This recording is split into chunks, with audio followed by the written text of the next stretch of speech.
You are listening to KLRN Radio, where liberty and reason still reign.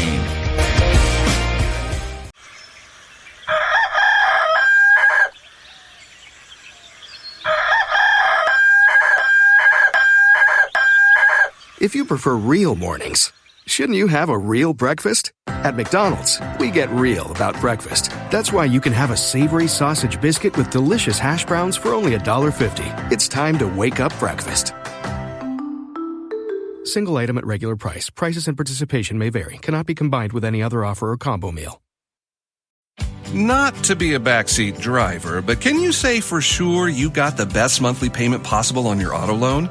Could it be that you might have gotten a better deal by shopping the loan at a few places and have a lower car payment? Next time, before you go car shopping, visit Communication Federal Credit Union first. Our auto loan experts will find you a perfect loan and get you the lowest monthly payment we can. Communication Federal, your auto loan experts. Restrictions apply. Federally insured by NCUA. Hi, I'm Mike, founder of DollarShaveClub.com. What is DollarShaveClub.com? Well, for $1 a month, we send high-quality razors right to your door. Yeah, $1. Are the blades any good? No.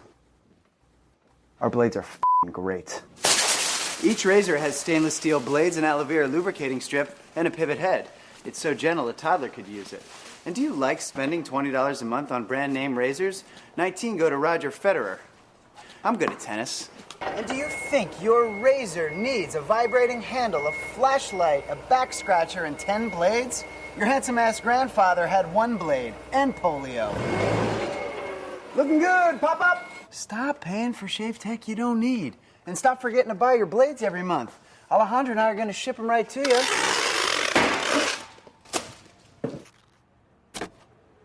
We're not just selling razors, we're also making new jobs. Alejandro, what were you doing last month? Not working. What are you doing now? Working. I'm no Vanderbilt, but this train makes hay. So stop forgetting to buy your blades every month and start deciding where you're going to stack all those dollar bills I'm saving you. We are DollarShaveClub.com, and the party is on. I know karate, I know jiu-jitsu, and drive like a gangster when I'm coming to see you, see you. See you, see you.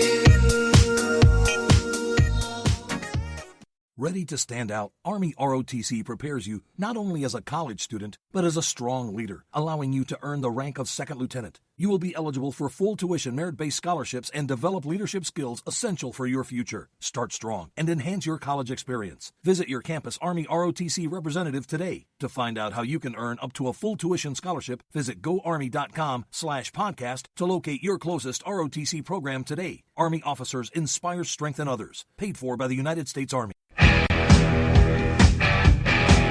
KLRN Radio has advertising rates available. We have rates to fit almost any budget. Contact us at advertising@klrnradio.com.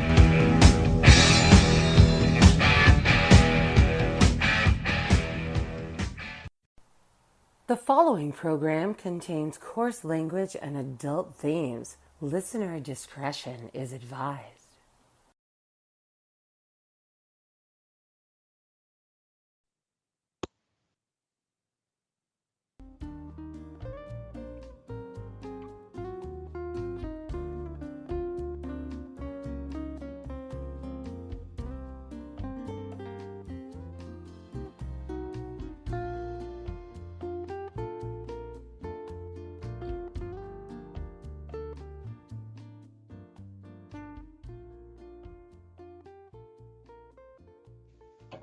And welcome to another episode of the Cocktail Lounge. I am your hostess with the mostest, Aggie, and with me, as always, is the most affable and quaffable, ever suave, Brad Slager. How are you doing this evening, Brad? I'm doing good, I guess. I'm just in the holiday spirit all around, I guess. Well, that's nice. Or trying to be. I don't know.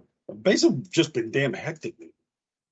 We had a family, our annual family trek to Auschwitz this weekend, and it's, of course, gotten me behind on my work, so I'm trying to catch up on work, and then take the father out and entertain him for lunch today. I was out late last night for a football game. I'm just like under a lot of stress because You need a bubble bath.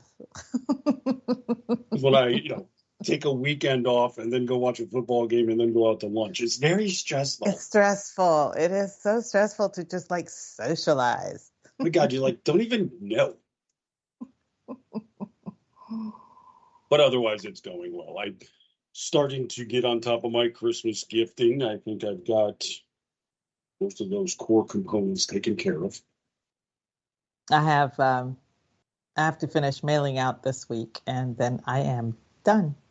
I've been wrapping as soon as I got home this afternoon. I had to take out the trash, and I had to feed the dog, and I had to make sure that she didn't run off somewhere and whatnot. And I turned down the bed, I took my shower, got my pajamas on, did all that. And then I said, oh, I have time to wrap a few presents. So I wrapped a few presents more, put them under the tree, blah, blah, blah. And then I sat down to do the podcast. But yeah, I'm pretty caught up.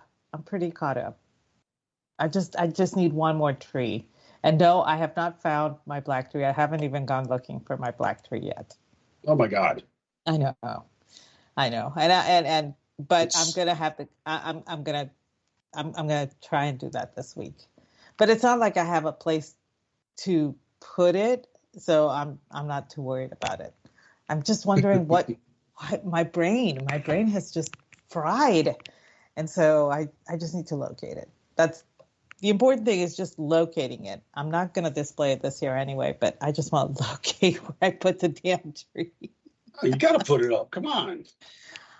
Oh, I have so many themed trees, and I'm making another one for next year. Believe it or not, I actually am cross stitching ornaments for a tree next year, and it's all going to be the 12 Days of Christmas.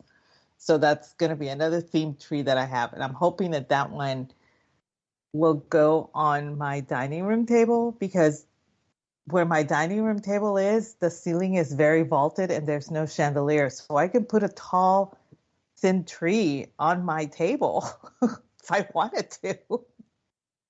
And I think that's what I'm going to do that. But, I always wanted a very old fashioned Christmas tree with the popcorn and the cranberry garland and cross stitched ornaments and silk ribbons and, things of that sort. So that's my project for throughout next year. So every month I'll be cross stitching one ornament. And by the end of the year, I'll have all 12. It seems like a daunting task.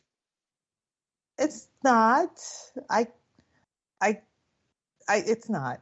I hope it's not. Okay. I have to admit, I'm still cross stitching some ornaments to send out to friends. So yeah, there's that. But I'll have those finished this week too. Right. Well, it's I'm not that ambitious. In fact, I probably later tonight I'm finally putting up my movie tree. I haven't gotten onto that yet. But I thought my ornament was already displayed on your tree.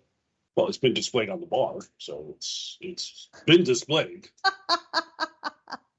But it should go on the tree. It's supposed to go on your tree. Literally made for your tree. Okay, let me finish. It will. No problem. Yes, you'll see it on there soon enough. But it's just just been that kind of holiday term, I guess you could say. Yeah, I wasn't like all November. Our entire house has been decked out since like the third tree and everything. So I've been like not even into this mess yet. And then, I kept saying, okay, I'm probably do it here. And then I got busy. And then, last week I was going to do it. And then we had friends in town and we had to go out and see them real quick. So that screwed me. And then it's just been like stuff. Yes. Yeah, I know. But you guys are very socially active group of people. I mean, me, I'm a hermit. I'm like, I have to go see people. What? It's like, how's this happening? It's just that I live so remote that it's very difficult for me to just get together with people. So I can understand why, especially this month, you are so active and so busy. So I get that why your tree is still Well, not up. I'm hoping to not be. See, it's I'm, just I'm hoping you slow down a little bit. Yes, that's true. I mean, we're at that age. shush. Maybe you are. I'm in denial. You're in denial, yeah. But it's kind of funny that like last night, I did the wife a favor by leaving the house. What? Yeah, I'm never out by myself. I never get any time alone. That kind of thing. So I'm like, well, I'm so jealous. yeah, but at the same time, I'm getting, the other side of it too. Like, you're always in your room. You're always doing podcasts. I never get to see you. I'm always alone. And hit one. These are two divergent realities you're describing. Okay? You're either never alone or you're lonely. You can't be both. Not available and sober. That's great. And so I've just been, That's awesome. it's also available. I didn't iron correctly is what it comes out with. Okay. It's also available and sober. Great. That's so apropos. So I said, all right, I'll clear out. I'll go out and watch the Dolphin games, prime time, whatever. So I'd go and hang out at the local watering hole, and everybody there was watching as well. And I brought my work with me so I could get some stuff done in the bar. And then the game was just talk about going sideways. Holy crap! I tuned in when you were bitching about how you guys were 3 points behind or something like that. So I tuned in, and then Miami just lit like a Christmas tree. Like no. They had the game handed to them. It was but it was a fumbled punt on the 6, and then there was a fumbled pitch on the 20. They recovered and they both, took advantage. scored both. Yeah. Yes, exactly. And now the funny thing is, like everybody in the bar is bitching about it. Like, how are we losing to these guys? And somebody else is complaining about it. I said, yeah, there were supposed to be 14-point favorites coming in, and then all of a sudden they were up by 14. So everything looked great. And then they completely screwed the pooch somehow. And what was really funny is one of the owners was there. He's a Jets fan, and he's wearing a Jets shirt. Except he had money on the game, and he had Miami giving up 7.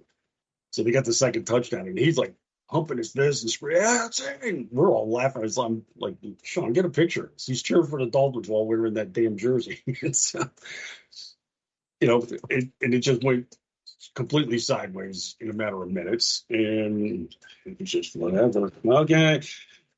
They stayed open late and everything for it. I come trundling home at about 11:30.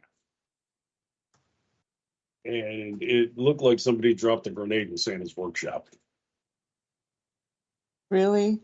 Presents were everywhere. There was wrapping paper hanging from the ceiling fan, and tape and this and that, and all the packages that the stuff was in before. So she was wrapping during Hallmark movies or something. I just walked in, what the living? Huh? What the? Okay, whatever.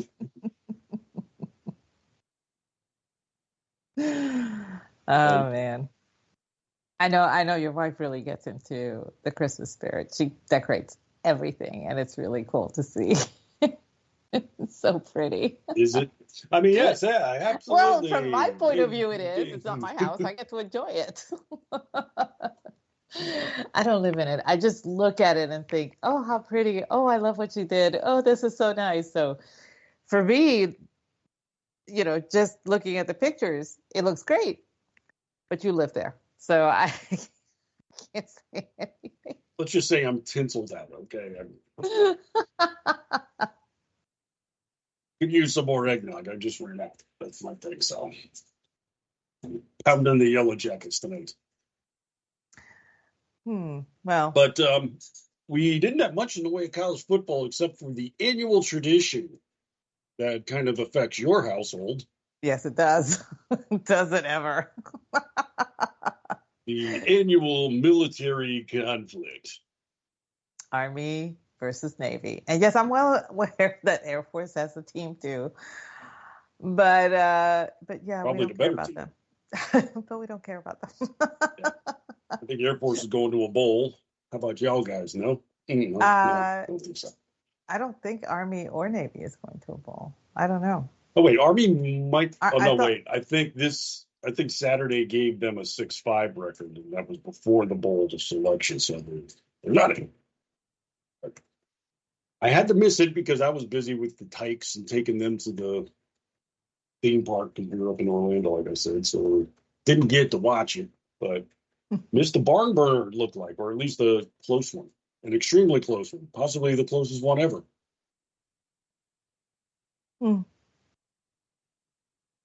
Yeah, What is this? You expressing no opinion? it is. Oh my gosh. Great. I'm talking about the massive weight of our military complex, and you're playing Switzerland. I know. Well, okay. So I. Aggie has family on both sides of the military complex, so she can't go one way or the other without pissing off somebody else. I get it. Drama.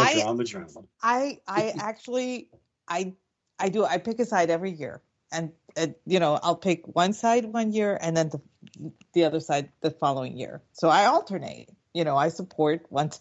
This year was Navy's turn. Okay.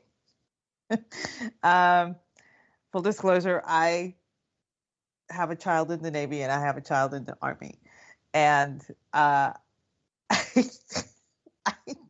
so glad that I am not in the siblings chat, because I was sent screenshots of all the shit talking that they were doing.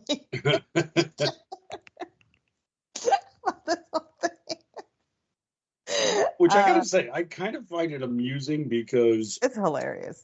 For the most part, those two teams are never really powerhouses. They're not, but the thing is, everybody looks forward to the reveal of their team uniform for that year, and it always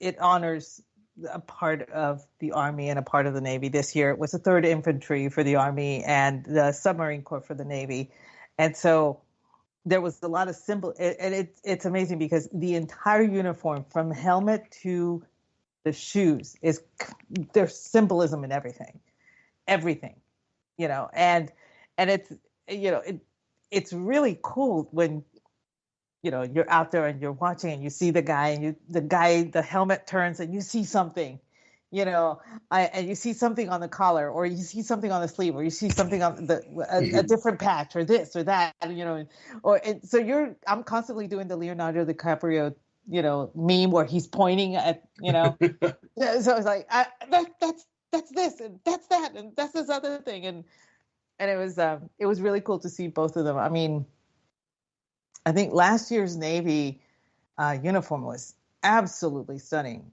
It was fantastic. So, and I couldn't tell you what it was. I just remember that I was absolutely wowed by it.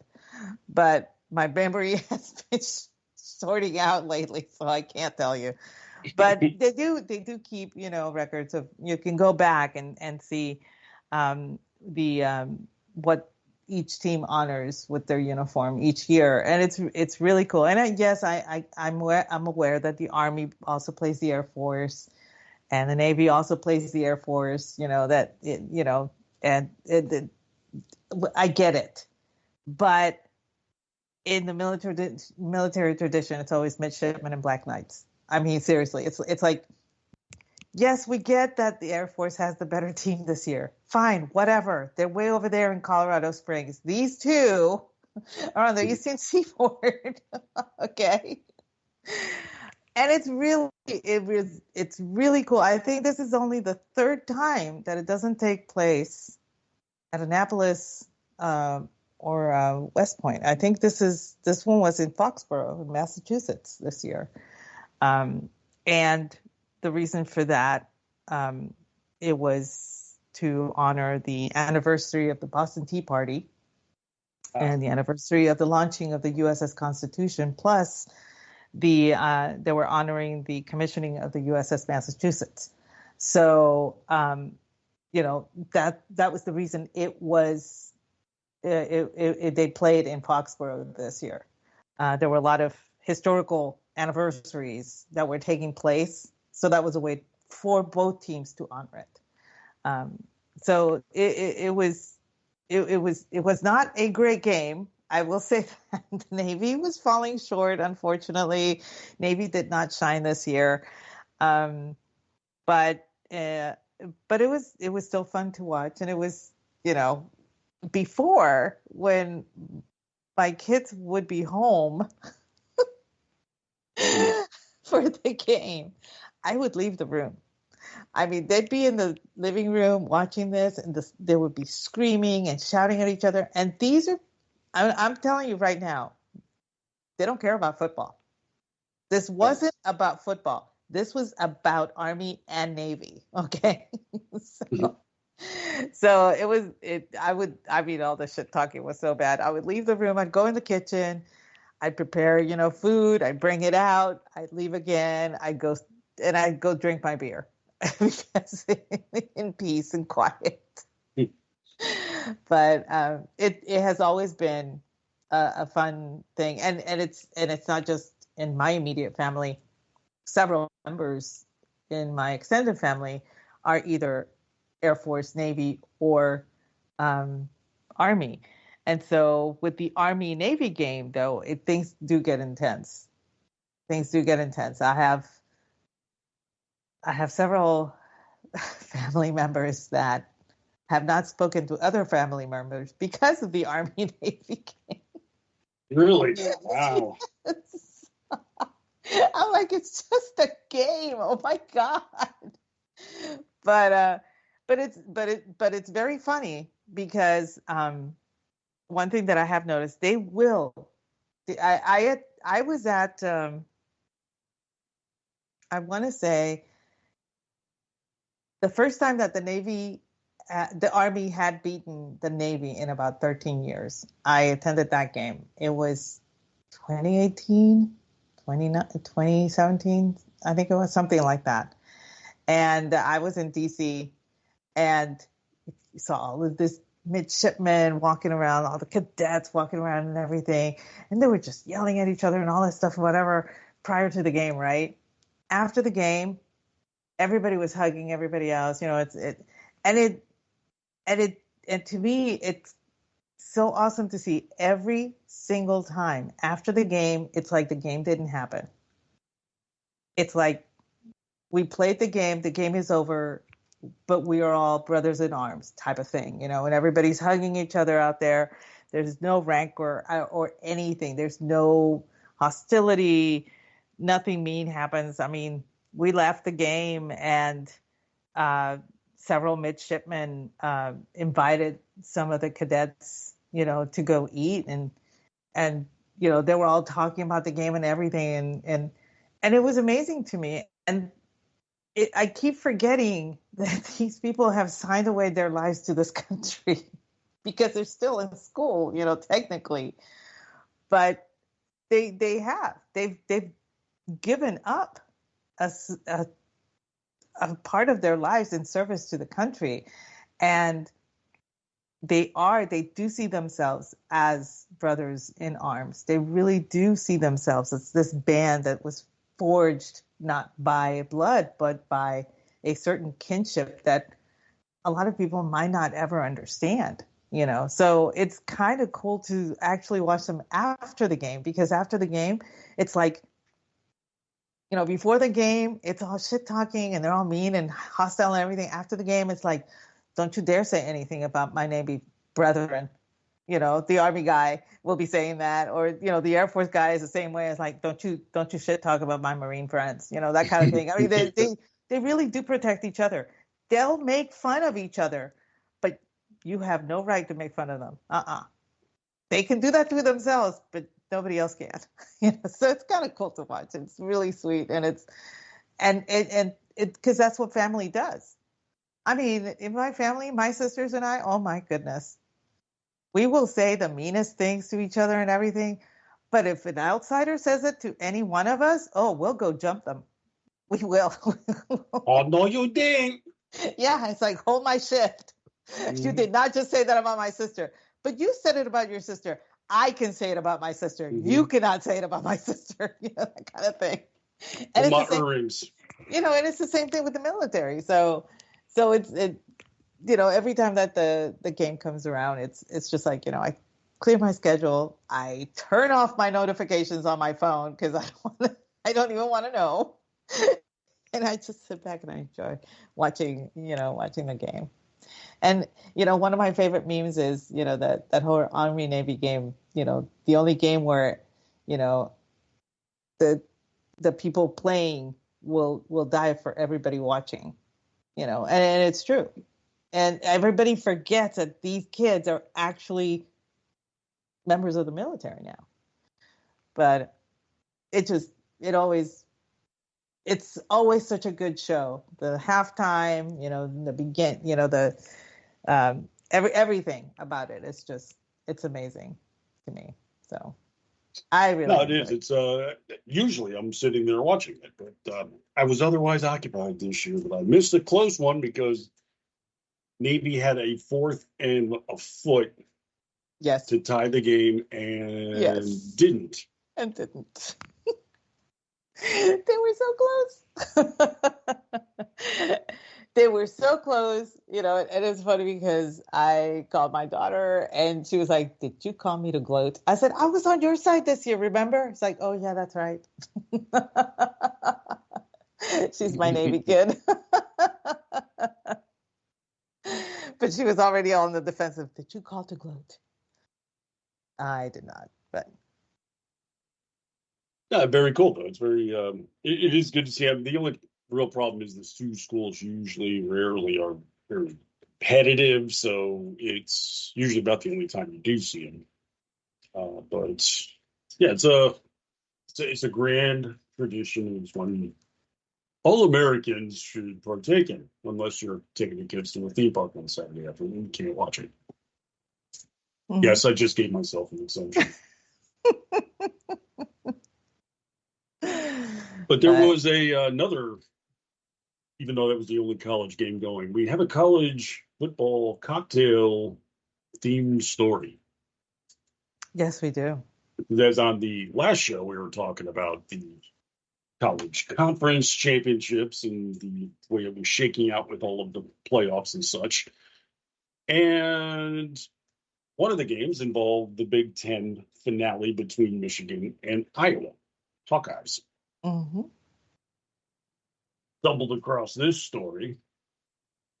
There was a local establishment in Iowa. It was one of the franchises for the ex-golf business. It's where you can go and stroke drivers and drink and party and have food and all that kind of other stuff. It's almost like a golfing bar, if you will. If you're into that sort of thing. Not that I'm judging out loud. And they decided to run a promotion for the championship game. The local establishment there said, "Hey, since the Hawkeyes are in it, right at kickoff, we're going to give you free beer until the Hawkeyes score or the end of the game." Now, I don't live in Iowa myself. However, I would have been the sort to maybe alert the manager that Iowa doesn't have much of an offense. So this was a dicey proposition to begin with. I think they ranked out of 130 teams, passing 130, running 120, total offense scoring one. They're like at the worst offense in the entire college football. That's what I'm saying. The next team up has 26 yards per game more than the Iowa Hawkeyes. Oh, wow. Yeah. So this is not an offensive juggernaut, is what I'm saying. And they're running this promotion. Well, guess what happened? The Iowa Hawkeyes put up a meager 155 yards total offense and were shut out, and this place lost their ass as a result. Oh, no. I can almost assure you that by halftime, the locals were like, we ain't in this. I don't want them to score at all just so I can get free beer and blot this out of my memory. I can't. Jeez. Did they want to go broke? Was that why they figured they would do this? I mean, I can't even conceive of doing that no, I can't. I would have pulled the manager aside. It's like, dude, at least do halftime because it's the Hawkeyes we're dealing with. Although I understand they won their division in the conference, but the division sucks. This is a team that wins games by the score of 12-2 or something like that. 10-6. Yeah, another victory for the Hawkeyes, that kind of thing. So, yeah. Know your team is basically what I'm saying to the locals. Amazing. That must have been so... Boy. I'm sure it was a quiet bar until about maybe the fourth quarter when all the drunkards were like, "You suck! Fire that code, piece of shit crap! Give me another one." That's on them. Y'all screwed up. Yeah. I mean, it's hard for me to understand how they did not look like the long play. Yeah, I would have done this. How about when we get a field goal, we'll give you a Jello shot or something like that. Yeah, something small, something doable. I mean, because you'd still have Jello shots, you dumbasses. Is what I'm saying here. But okay, good on you. Well, we didn't have this in our show lineup, but I think we need to discuss this because this story just keeps getting funnier. Okay. The trio of Ivy League presidents that sat before Congress last week. Damn. I know. It is funny because there was a lot of fire against McGill. There was a lot of fire against Gay. But the MIT chick, everybody just very quiet. And I don't understand that. Because I think we're dealing with MIT, so this is probably somebody that actually has a brain as opposed to one of these woke DEI infected, nonsensical, numbskull, scatterbrain cement heads. Well, a lot of people don't understand how it is that, the president, the chancellor, several of the vice presidents, department chairs, they get picked not because of their academic excellence. They get picked because of their political savviness, I guess. Because of their, it's a political appointment. It's not an academic one, and it is all social signaling nonsense. I mean, you guys remember, Secretary Gates during the Bush administration, who replaced Rumsfeld. He was our president at Texas A&M. Everybody forgets that part. Everybody, oh yeah, he was secretary, blah blah blah blah. No, it's like, yeah, he was president of Texas A&M, and did that jump? I mean, seriously, and nobody even questioned it. Why? Because it is a political appointment. It's not an academic one, and everybody confuses the two. And I think, this is why they were not able to say yes or no, because it was political. It wasn't about, the whatever they have at Harvard or MIT or UPenn. It says, how the student body must, the code of conduct or whatever. That's why they had such a hard time saying yes or no. picked neither and instead did something else, and it went to hell from there Well, because this they is are just, politicians. but this is just the ingrained problem at these universities. And we've seen this on display for a generation or two now. I mean, we've just known what a woke laboratory mess college campuses are. Now, for the past month, we've seen it manifest itself with these protests that are both pro-Palestine but decidedly anti-Semitic. It's not just, support the Palestine people too. It is. No, they're We have to bring anti-Semitic. an end to Israel, river to the sea. You Jews need to go away. They're calling for genocide and they're calling for violence against. They're one of the campuses in New York. Jewish students had to barricade themselves in a library because a protest was going after them. This is not hard stuff to condemn, is what I'm saying. No, it's not. And this is the amazing part.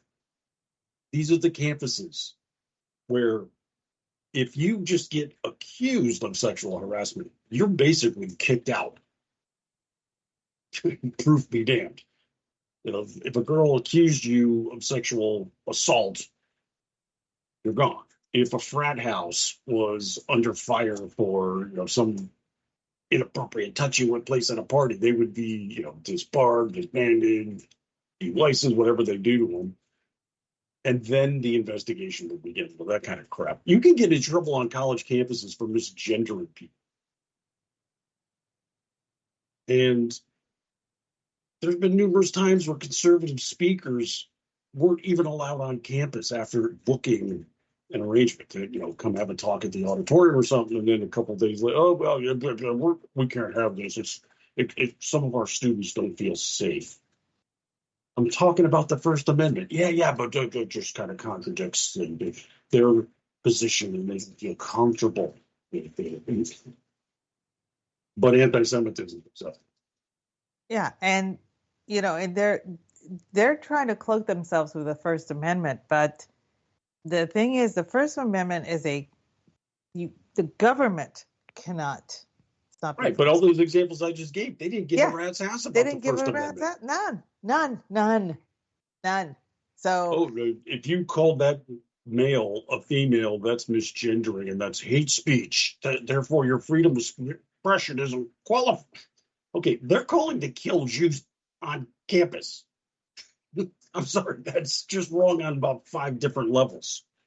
This has been something that I have noticed happening very gradually and very quietly in academia for the past, I want to say about 2.5, maybe 3 decades. I remember we had an incident at Texas A&M at one of our more famous buildings is the old academic building. It's right in the middle of campus, and behind the old academic building is like a small quad, and then right next to that is the main library. And in that small quad, one morning, we woke up, and we, as in my roommate and I, we were actually walking at 6 o'clock in the morning because we wanted to go meet up with some friends and go to IHOP early. IHOP was way over on the other side of campus. So we turned the corner around old academic, and there's this shack that had been erected, and it had dead crows stapled to it, and there were a lot of Nazi symbols on it, and and they were calling Jews the K word and all this stuff and everything, and we came to a halt, and we were not the only people there. There were a bunch of people going, where the hell did this come from? And like maybe about 2 or 3 minutes after we got there, the campus police showed up. They cordoned the area off. They called the police department to come, and a huge investigation happened.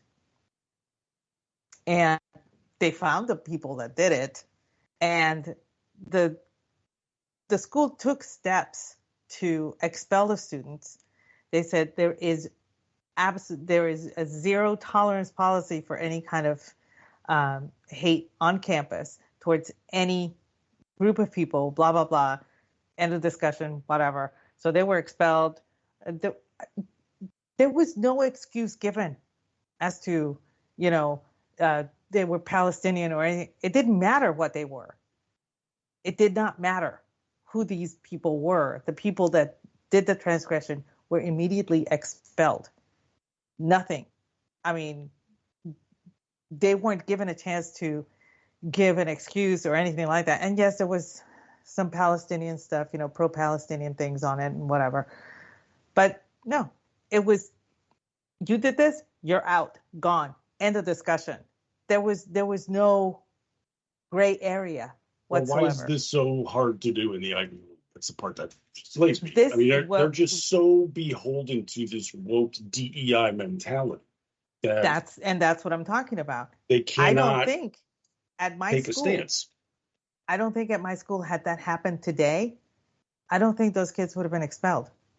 I think they would have been given an opportunity to explain why they did it, and then they would have been given some kind of, talking to of some sort, that kind of thing, and an excuse would have been made and all that stuff because of DEI. Because of that has been so insidious and it was very slow, and a lot of people didn't notice. But this DEI shit has been going on for the past 2 decades, at least, that I have seen. And it's very slow. They're very meticulous, and they go very slowly so that you don't notice. But the roots are so ingrained. In my school, they got rid of the DEI program. They got rid of the vice president for diversity and equity and inclusion. They got rid of all that. But the teachers are still there. They can't get rid of them yet.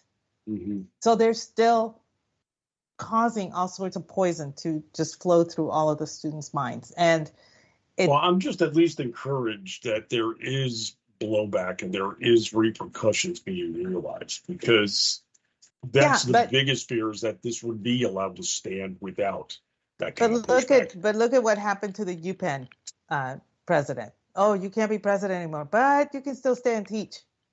Yeah. She kept her tenured position.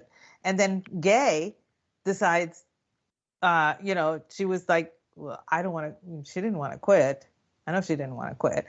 And everybody was like defending her. All of the professors came forward. Yeah, they have a letter that came out in defense of her, like 600 professors or something. So she gets to stay. And I'm like. But they found out that she has plagiarized her major papers. This is a disqualifying detail in a person's career. She plagiarized her PhD thesis, and she has only written 11 papers to her name. And I was like, when I found out, you mean 11 papers like the last year that she was a professor? No, 11 total. And I know associate professors and adjunct professors that do 11 a year, okay? Just so that their name and everything is out there, so that, there's a publish or perish. That's a thing. And I hate it, but it's a thing. And the more you publish, the better your chances are to acquire a tenure position and everything. So one wonders how it was that she got this position with only 11 papers, and then come to find out that there was a lot of plagiarism in her PhD thesis. Some of it coming from Carol Swain, which I found so delicious, because Carol Swain is a big-time conservative, and here's a very left-wing lunatic quoting her, literally taking words from. Well, we saw this same kind of thing from Nicole Hannah-Jones. She's the one that did the 1619 project. And she was expecting to be given a professorship, be granted tenure right out of the gate. And I don't even remember what school it was that was entertaining taking them out. But then she started to squawk about it. So, you mean I can't be tenured? I deserve to be tenured. I'm just like, And they were like, look, we're gonna give you the job, but you got to earn tenure. You got to be here a while. You got to. And then that ended up falling apart because she was demanding so much. She was expecting it. And I think that's the same thing we're seeing with one from Harvard, is that this kind of crap has just been granted because of who they are, not what they've done. But No, it's what they did. well, what happened is that it was Chris Rufo that exposed her thesis that had been cribbed, but then in further investigation by other educators have found numerous papers that she's written that were cribbed from others. The And worst part that I saw was that it was being excused because it was Chris Rufo who did the research. And he's right wing, so we can't take his word for anything, blah, blah, blah. I'm like, he's literally showing you pages. well, There's the other thing proof. too is when There's- this it's started not to made come up. out, defenses were made as like, well, this is racist because they only check papers from black professors. What? Honestly, I can't. With She still broke the damn rule. How does this? It was racist to look into her work. I mean, how does that exonerate you? You know, that's like saying, "Oh, you only pull over black people." Look, you were speeding. You know, Yeah, it's just I'm reminded of this one surgeon who was like really high and mighty, and he had a really rough reputation of being really rough with the interns and with the residents and stuff like that. And there was one resident who was a heart surgeon, and there was a resident who was, there, and he was teaching, while doing the heart surgery and all that stuff. And the resident speaks up and says, Dr. I don't know, Smith, whatever his name was, Dr. Smith, I don't think that suture is going to work because that knot will not become, will stay a knot. It will not dissolve. And the surgeon just looks at him and is like, I have a PhD. And the president looks at him and is like, that doesn't change the fact that that knot is not going to dissolve. I don't care how many PhDs you have. And the surgeon kicked him out. And good. we heard about this story from the resident. And I'm like, what happens now? It's like, I'm out of the program. And I'm like, what? And he was like, yeah, I'm out of the program. I have to find another program because this surgeon was he was God in there, right? And so even he did something wrong, someone caught it, corrected him, and he could not accept that correction because he had a PhD. It's that kind of attitude that is pervasive that also infects academia. And add to that the DEI, the whole Peter Principle, everything. Everything is, oh, you're racist for doing that. Oh, you're racist for doing that. It's just it's another popularity contest, that you have to deal with in that arena, I guess. Well, the whole fiasco in Harvard is getting better. Oh, please give me some good news. Well, tonight, this is from the New York Post. Harvard covered up a secret plagiarism probe into President Claudine Gay during this anti-Semitism storm and threatened the New York Post with legal action when the Post was conducting its own investigation into their work. Oh, no, really? Well. So they say that Harvard covered up the high-level investigation into whether she was a plagiarist and used an expensive law firm to threaten the Post over her own probe. They were going to give her the right to go back in and correct her papers. Oh, wow.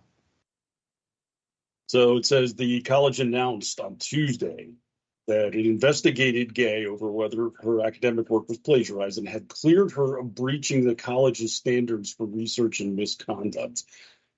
And instead said that she would request 4 corrections in 2 of her publications in order to insert citations and quotation marks that were originally omitted.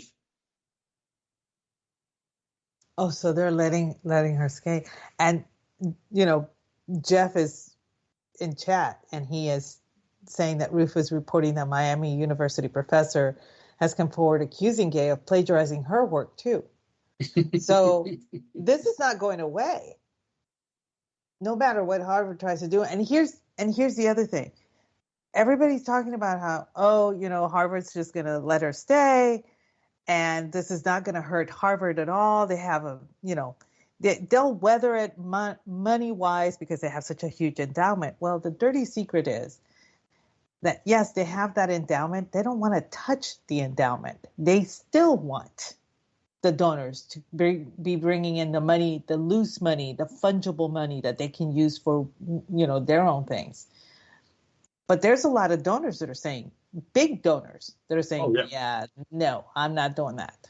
Yeah, Penn is out $100 million from one of them. Yeah. Just one has said they're yanking $100 million endowment because she, in her testimony, ended up violating the terms of the endowment itself. And the endowment is based on the school standards and conduct. So yeah, this is the president of a university violating their own rules and standards and costing the university $100 million.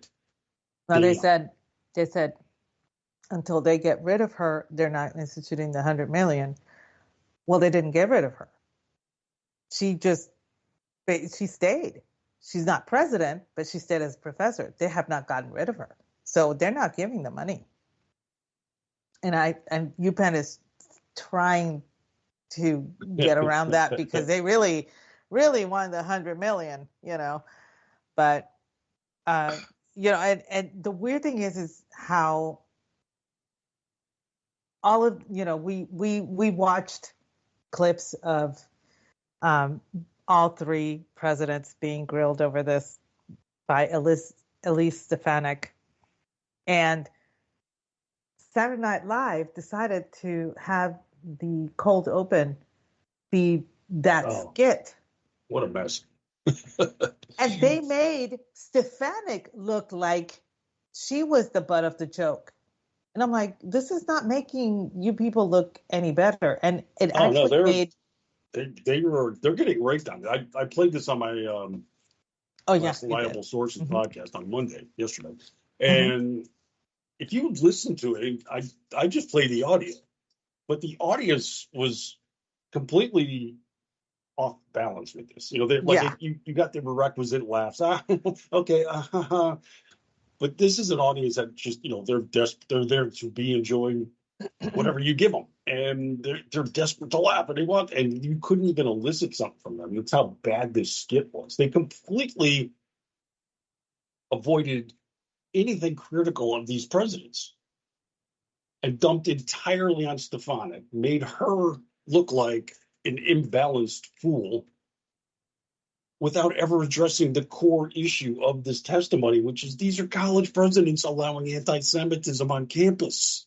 And America is outraged at this, and you're making fun of somebody else. I mean, complete failure. You're making fun of the person that was showing how bad it is. That's not good.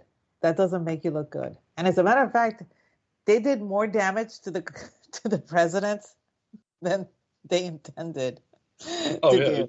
It's just an absolute mess. I mean, if anything, hey, we're going to turn this on to Republicans, and the people are looking at this like, you got to, when they hear the backlash, people are more likely to say, well, wait, what did the president say? Oops. The one thing you don't want to happen. So you are, Saturday Live is just stupid. It's dead. I mean, they are. It's dead. I'm forever going to remember their first episode after Hillary Clinton lost. Oh. Their cold open was to have one of their lead actresses come out at a piano and sing a sad, sappy song. Not comedically or ironically, but to literally mourn Hillary losing the election. Yeah. It was not even supposed to be funny or anything. It was just They were devastated. Tears are falling. We're all blue. It's like, what the? I came here to laugh. What the hell's this funeral dirge all about? Holy crap, go find a therapist couch. But It was pretty much of a to wreck. me, that's like the third funniest song regarding Hillary. The second was the country music guy that came out. Remember that one? Mm-hmm. God, I love that. Yep. I have no idea who that shit kicker is. He's not around anymore. But my favorite was when all the Hollywood people cut a video. You know, this is my right song. This is my right. And they're just all like just exuberant, like they were just so positive Hillary's going to win. And about once a month, I go and pull that up just to laugh my Just ass to off watch, all over just to again. enjoy.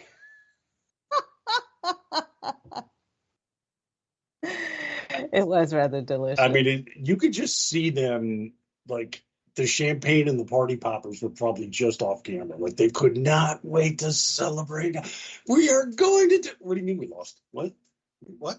No, come on. I got this right here. What? No. This is my sad song.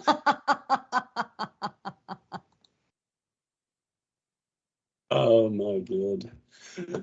Well, what else has been going on? What else can we touch on that's at least a little bit ebullient and distracting? You know, let's come up with something that's, you know, take people's mind. Let's elevate people. Let's give them something to be happy about. Oh, here we go. Scientists are creating brains. Do you have any idea how? I went and looked this up, obviously, and I read your link, and I was just like, I was reminded of Dr. Malcolm yet again. Just because you can doesn't mean you should. Okay. You're so busy trying to figure out if you can, you didn't stop to think if you should. Yes, exactly. And here's my thing. Okay, I get that stem cell research is very necessary. We have come very far. We've done great things with it. If you're going to do something like this, why not, I don't know, grow a heart for transplant, or kidneys, or lungs, or livers, stuff that humans need for transplants? No, you go straight to the one organ that controls the entire body, and now you're surprised when it starts growing. This is just so. Scientists are actually growing mini brains from stem cells. I mean, that they're doing this. They're growing them in a lab. And as they did this, they spontaneously developed rudimentary eye structures all on their own. They didn't. This wasn't like design. They weren't trying to do this. Hey, we're going to see if we can make a brain. Hey, Bob, did you put these eyes here? No, I didn't do that. We're talking about. It's like the brain got eyes overnight. I mean, I just like, of all of the organs that you want to, this is the last one. This one you shouldn't even. You should not. I've seen this movie. It does not end well. I don't understand why. Do these people not watch TV? On tiny human-derived brain organoids grown in dishes, two bilaterally symmetrical optic cups were seen to grow, mirroring the development of eye structures in human embryos. At this point in time, you go straight to the Citgo station and get 25 gallons of high test and pour it on everything and light a road flare, throw it in, and get the F out of the place. Your experiment is officially done and over at this point in time. I don't know. Did you ever watch the movie Beer Fest? Oh, sure. The Jewish guy where he sets all the frogs on fire because they yes. This is where we're at, people. Okay, this is where we're at. I'm like, but the bad part is that in the scientific community, if you actually replicate something and it becomes sentient, you are no longer allowed to put it to sleep. So this is going to be a problem. I mean, serious. This is a serious problem. I cannot stress how serious this is. I mean, I'm laughing about it, but no, I see so many directions where this can go wrong. And here we have, they're starting to grow the sockets and everything, the eyes and and I'm like, this is not good. This is not good. No, this is, yeah, no. And I'm almost sure that this laboratory is probably right down the street from Boston Scientific, where they're making all those robot dog armies. And everybody's worried about Skynet. No, Skynet's already here. Okay, so Yeah. don't even. But well, who was it? I don't even remember. About a month or so ago, we were watching some show. It was like an outdoor concert. Maybe it was one of the football games or something. And there's a rapper. He comes out. He's performing, and he's got probably 5 dozen of those little robot dogs. The ones without a head. Yeah. Choreographed. Like they're all sitting there, like bouncing and turning with the music and everything. And it's just like, no. Like, I'm waiting for these things. Just somebody trip over a cord and they're like, wait, they're free? We can go now? And I mean, it was a cool visual, but at the same time, it's like, oh, God, we're doomed. So, yeah, this is fun. No. They're making brain organoids. Super. I don't see any problem with this at all. Nothing bad is going to happen with brains developing by themselves now. Dumb sons of bitches. I sat down a few months ago and I watched a movie called Life, and it was Ryan Reynolds was in it. He had a secondary role. He wasn't the headliner.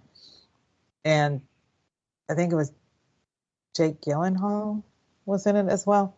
And it was about they go to Mars, they find life. It's a tiny little microbe, kind of thing. They bring it back into the lab. That was first mistake. Okay. Second mistake was actually thawing and letting it thrive.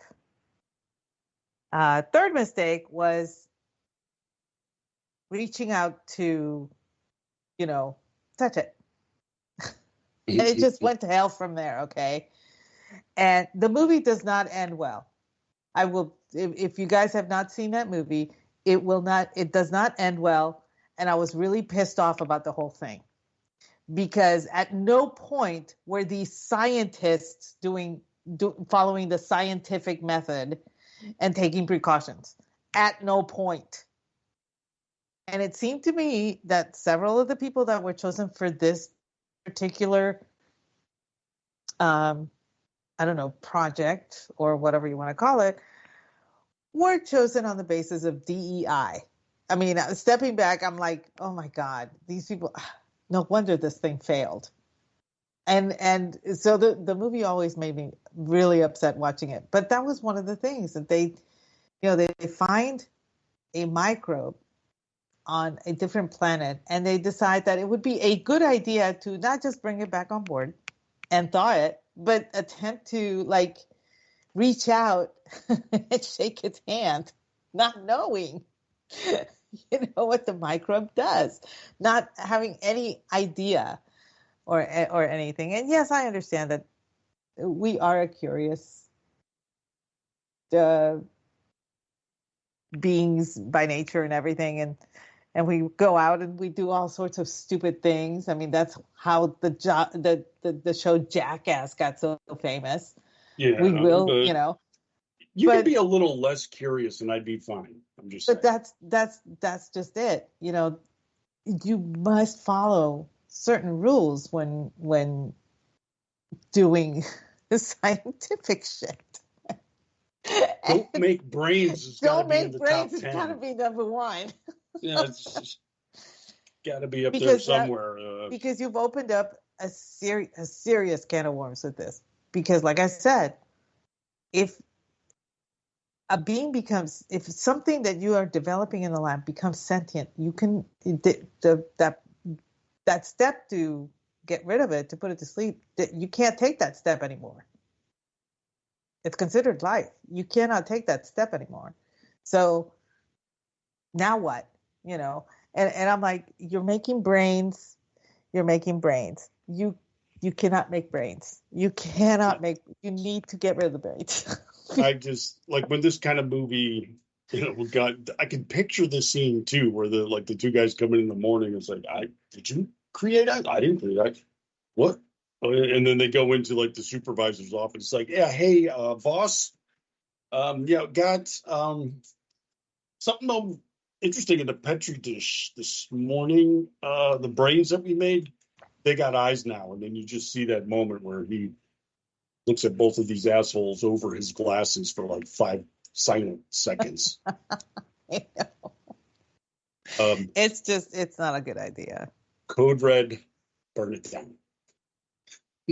And then they go back and it's too late. The brains are missing. And, they were right.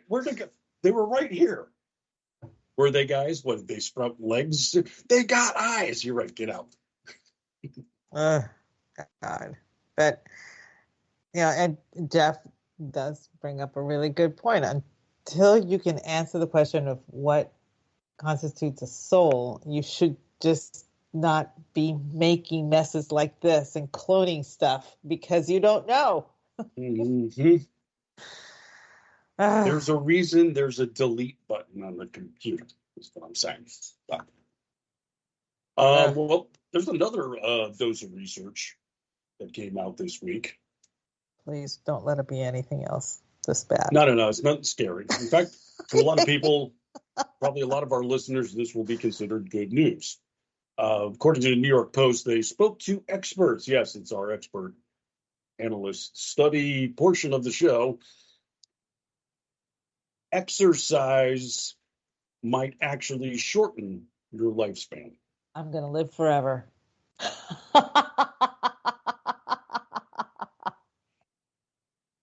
So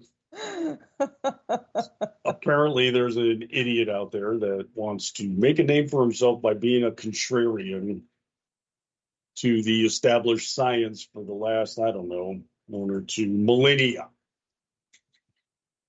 Now exercise is bad for you. Is that what you're saying? Oh. Okay. I am sure there's probably hundreds of people that are saying about the same thing right now. I'm very interested. Do you have a pamphlet? I want to subscribe to your program. Well, and will there be donuts? The funny thing is, you know how something's good for you, a few years later, it's bad for you. A few years after that, it's back to being good for you. A few years after that, it's back to being bad for you. There's always a cycle. But I'm kind of digging this part of this cycle. Yes, I'm doing 16-ounce curls right now, and gonna go to Dunkin' Donuts, and I'll do 12 reps from the box.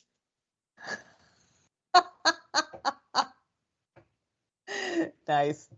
Living a healthy lifestyle here. I've never been. I mean, I yoga, but I am limited on what I can do exercise-wise simply because of the back issues that I have. So this is kind of good news for me. I can just stick to what I do. Yeah, see, you're gonna thrive in your I will. sedentary I'm gonna state. live forever. Well, we should also maybe touch on this up. We haven't really done any art for quite a while. No, and you bring to the table probably something that is for me, quite, quite hilarious on several levels. Well, this actually derives from Art Basel, which is a well-established and lengthy art event that's held down here in the Miami area. Most famously known on this program for the duct tape banana. That's become kind of our unofficial logo because my daughter was at an Art Basel event years ago. She's actually discovered the duct tape banana. She actually sent me photos of this, and days later it exploded into an international thing. I mean, Art Basel was one of 4 museums or galleries that actually purchased the instructions to Comedian. That is the name of the banana taped to the wall. just absolute. I both want to punch these artists and shake their hand at the same time. This is not art. Congratulations, you son of a bitch. You know? Well, what was it, a year? No, I think it was 2 years ago, I want to say. The hot, supposedly, thing was they were creating art NFTs. And there was an artist there who would create the work of art, supposedly magnificent or something, create an NFT of the art, and then destroy the art to supposedly bring value to the NFT. Have you noticed nobody talks about NFTs anymore? No, They have they've kind of gone completely away. evaporated as a thing. It was a short-lived fad. I mean, it really like last was. year, it was, like it started out where, oh my God, you don't have an NFT yet? You don't have an NFT wallet? And say, how do you not? You You have to remember- invest. And people were dropping like tens of thousands of dollars on these dumbass digital reproductions of stuff. Oh, you remember when it happened to Elijah Wood that he had like 7 by this one artist, and then it was revealed that the artist had done some sketchy racist things in a former, life or whatever, and so he decided to sell all his NFTs or what. And they were expensive. And people were stealing them from down other like people's 25 digital grand. wallets. I mean, it was so stupid. And then it got to the point where everybody started selling them.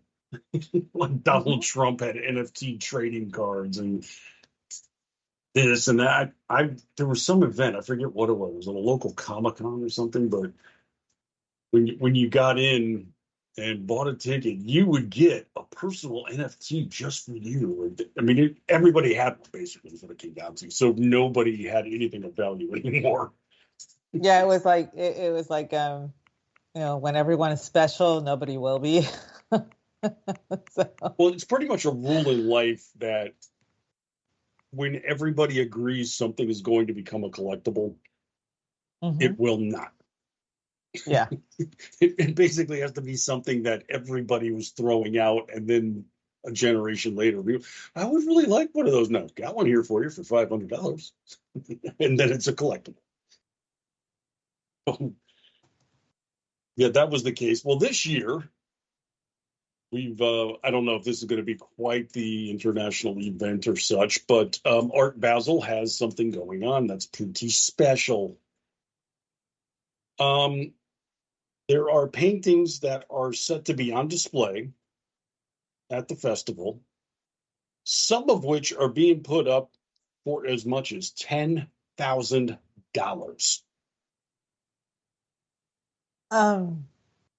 This is not itself shocking. Crap like this happens at Art Basel and other art festivals. I'll tell you what's shocking is maybe the artist itself. That could be where there's a little bit of head scratching. These are paintings made by rescued chimpanzees.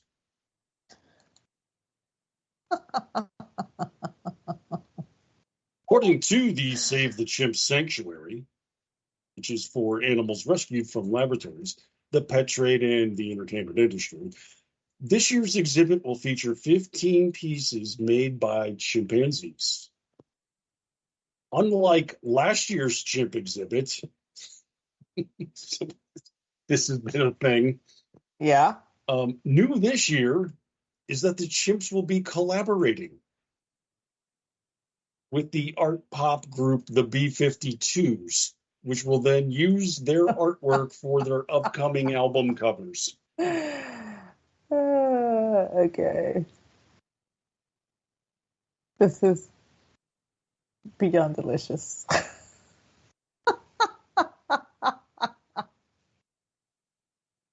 What the hell is that on your wall? That's ugly. It looks like my 4-year-old could have done that. Nope. That was made by a chimp. Okay, and you paid how much for that? Okay. And have you gotten yourself committed recently? Just curious. Random question, just unrelated. It's incredible. $10,000 for monkey art. And I looked at the monkey art and yeah, no. I mean, I've worked with primates before. And yes, I've actually done, the school paint, the tempera painting, that kind of thing. And they can do really nice artwork, and things that, kindergartners, first, second graders, things like that. But I would never put a price of 10 grand on something that an animal has done. I can't justify it. Yeah, see, and maybe I'm just being, I don't know, limiting in my approach to the finer arts, but I prefer my art to mean something. But that's just it. Give me a message. Yeah, delivers. if a chimp is throwing,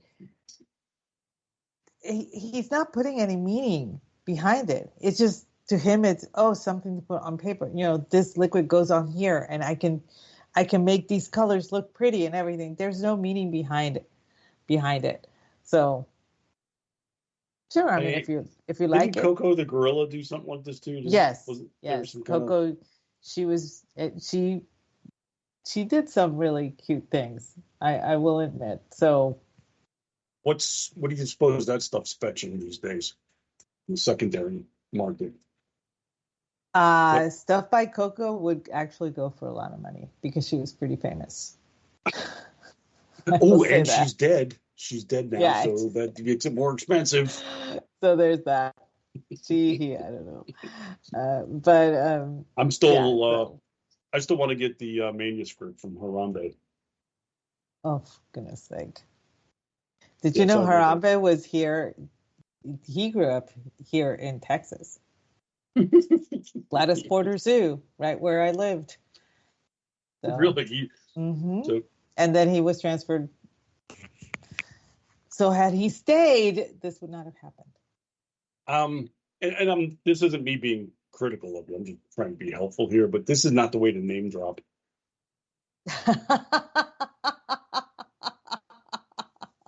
You're not going to help me out in any kind of like party anecdote later this weekend. Hey, did you know my partner was good friends with Harambe?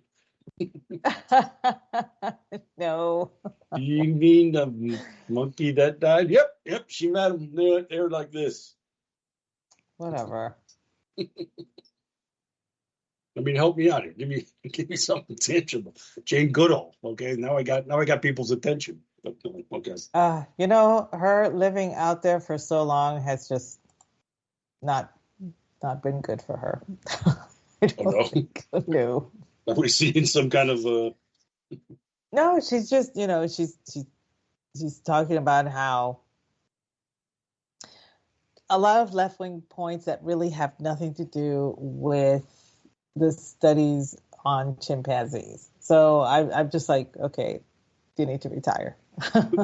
Maybe she's not a material. I guess. I don't know.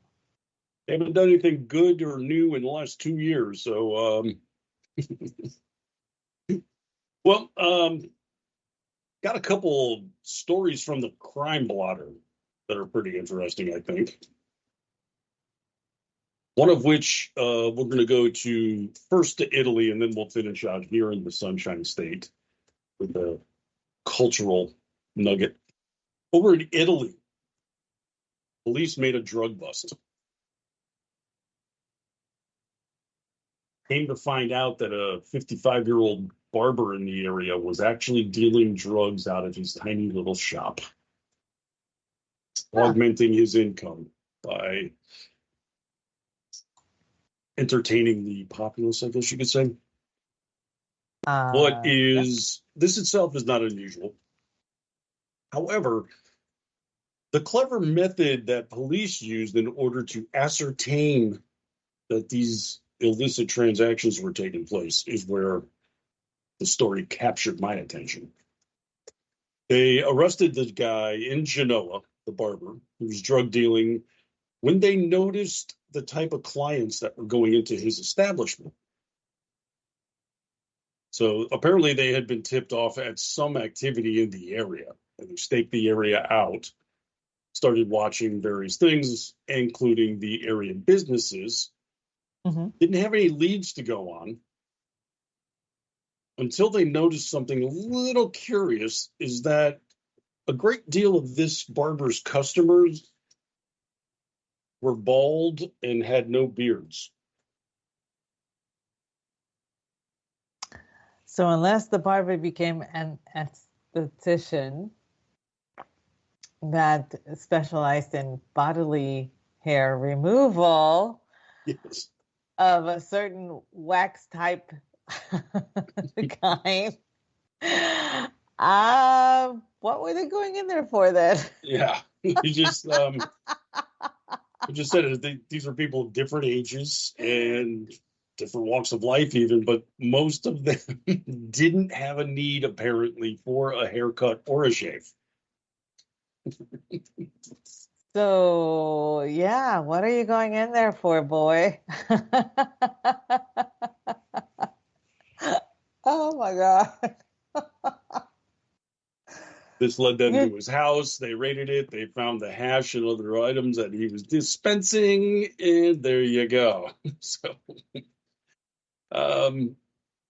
maybe have a little side option where, like, they get those hats that have the fake hair at the bottom of it. So I was gonna say you could easily have two beards. You're wearing a scruffy beard when you go in, and then you switch it out for a nicely trimmed one when you leave.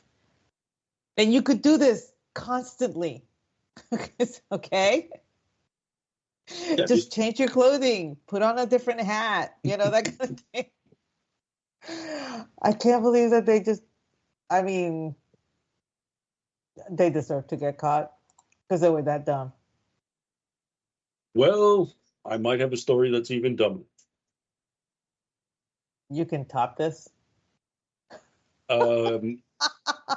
I think 2 words are going to be sufficient for this.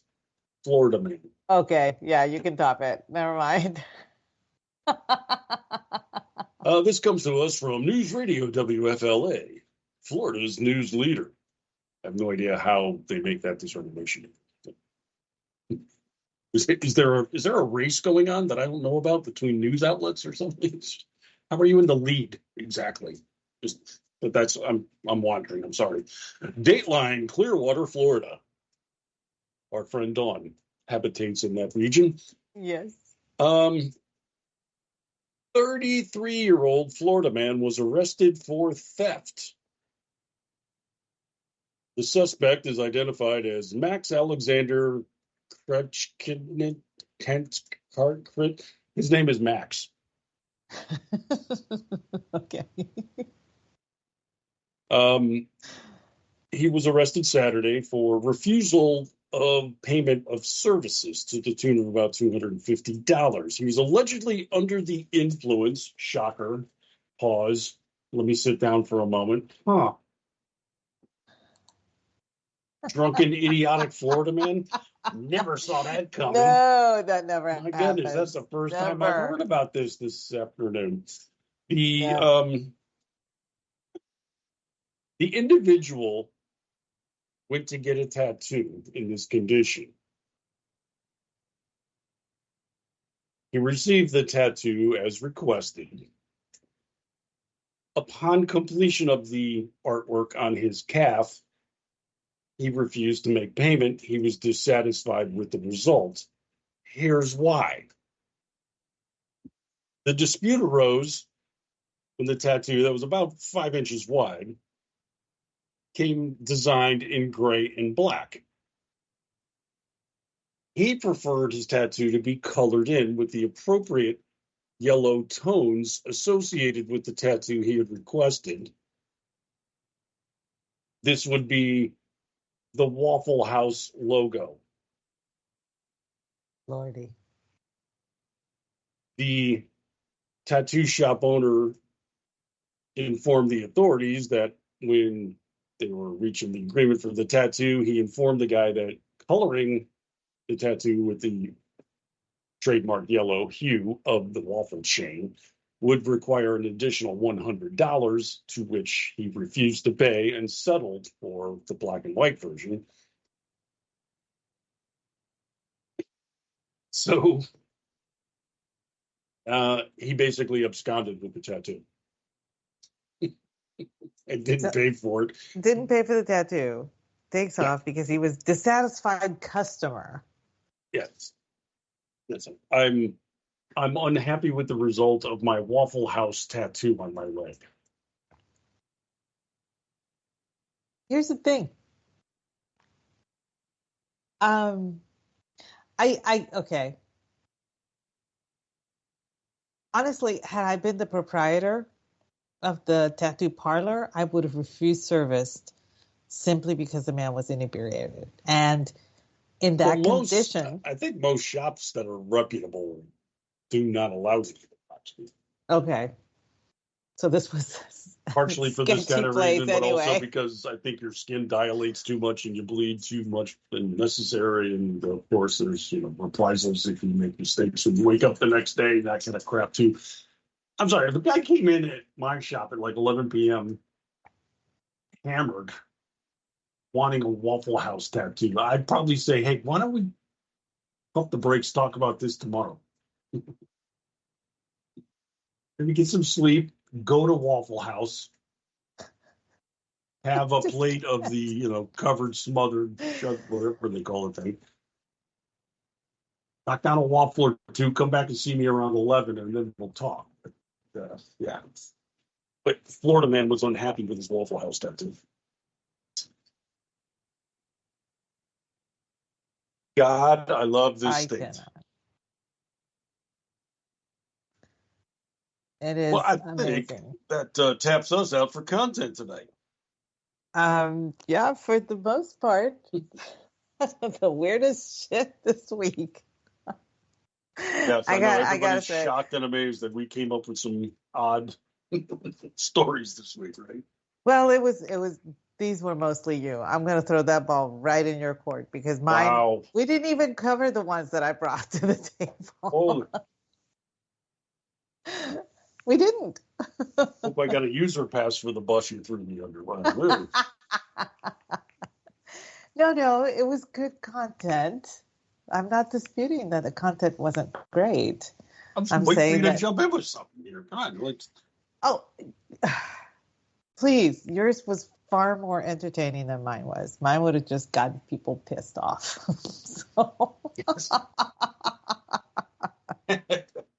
Okay. And ladies and gentlemen, you're welcome. All righty. So, Brad, tell everybody. First, take a big breath, and then tell us where we can find you. Oh, geez, it's not that big a list, really. Wow. Yes, it is. I am available on a daily basis over at townhall.com. In the VIP section, you can find my daily column there called Rift from the Headlines, and also on the front page of Red State, where I've got various pieces. I got a good one up right now about Sports Illustrated. They're basically cleaning house there. Holy crap. So good to see. Not because I hate Sports Illustrated. It's just a fun story. But also got my twice weekly podcast there called Liable Sources, where I dive even further into the muck of the mainstream media complex. And if you need to hear more of me, join me on this very network. Thursday night, I'm going to be here with Ordy Packard, as he and I will guide you through all of the important entertainment information on the culture shift. Alternate Thursdays, that is going to be, the 21st, I believe. Paul Young from ScreenRant.com and myself will be guiding you through all of the dark aspects of Hollywood and bad movies. We're trying to come up with an appropriate bad holiday film on disasters in the making. Yes. An appropriate for what movie? What kind of movie are you looking for? A holiday Christmas themed venture. Yeah, you already did Jingle All the Way. So that's we're knocking ideas back and forth right now. We have quite a few to choose from, actually. So we're trying to come up with just the right selection. Holiday cheer, or maybe the opposite of holiday cheer. We'll see. And then, of course, every Tuesday I'm here at 8:30 with the ever-effervescent Aggie Weekend on the Cocktail Lounge. And then if you need more of me than that, let's face it, you do, head over to Jitter. I am at Martini Sharks. And what about you, Aggie? How do people find more of your magnificence? Well, you can find me at Aggie Weekend and at Aggie the Barkeep. Those are over on X or Shitter, whatever the hell you call it now. I don't even know anymore. Jitter with an whatever. X. I'm over on the Jitter. Shitter's You can also find me at 8:30 p.m. Eastern right here Tuesday nights doing the Cocktail Lounge, and Friday nights also 8:30 p.m. Eastern doing He Said, She Said.